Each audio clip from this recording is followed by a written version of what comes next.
Hello, friends, and welcome back to Storytime with Mrs. Garcia.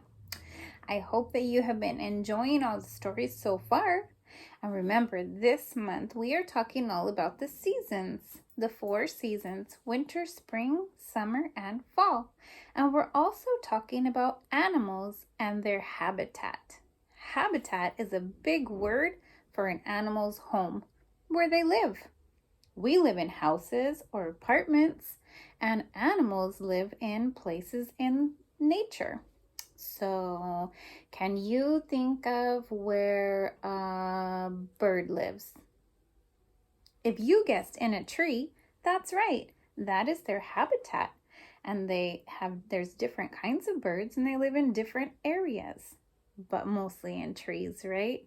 So we're going to learn about some animals and their habitats. And this story today is called Castles, Caves, and Honeycombs. Do you know what lives in a honeycomb? I hope you know that one. It's a bee, right? Or a wasp.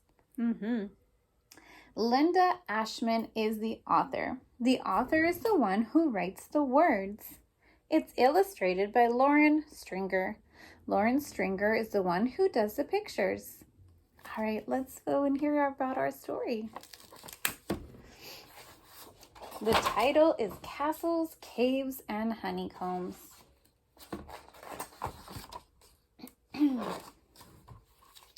Many places make a home. A heap of twigs. Who lives in the heap of twigs? It looks like some beavers do. A honeycomb. Who lives in the honeycomb?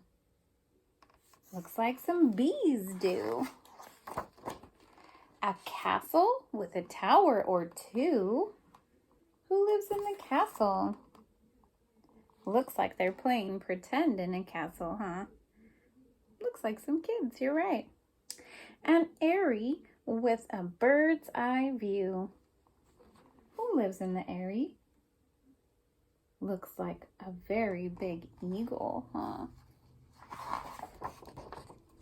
A silky web.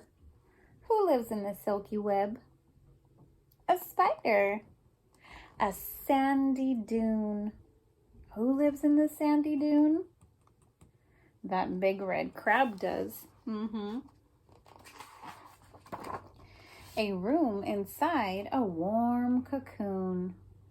Who lives in the warm cocoon? The caterpillar does. A chamber in a snowy mound. A chamber is like a little cave inside the snow. Looks like a polar bear family lives there, huh? A busy town beneath the ground. Do you see those gophers? They live under the ground. They dig tunnels too. A silent cave. Do you see those bats hanging upside down in the cave? Did you know that they sleep upside down like that? They're comfortable that way. A secret den. Who lives in the den? The fox do. That's right. A warren in a grassy glen. Looks like a rabbit family lives there, huh? A sloping cliff above the shore. Do you see the seagulls? They're up on their nest on top of the cliff. A hole beneath the kitchen floor. It looks like a little mouse. He lives in the hole behind the kitchen floor. A rocky pit. I wouldn't want to be too close to that rocky pit. Look at all those snakes. An armor case. Who travels with their armor case on their back all the time? A turtle does. A shell that's carried from place to place. Do you see the snail and his big shell that he carries with him? That's his home, isn't it?